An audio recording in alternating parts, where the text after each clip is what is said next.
Hi friends, we are going to solve a image classification issue. We need to train a model which takes an image as input and gives one of the four classes as output label. The images are divided into four categories.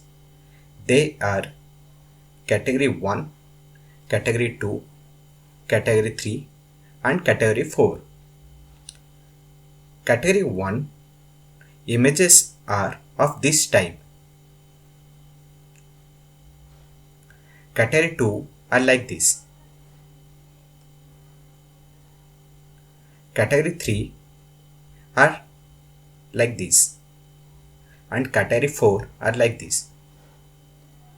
We need to solve the image classification issue for these four types.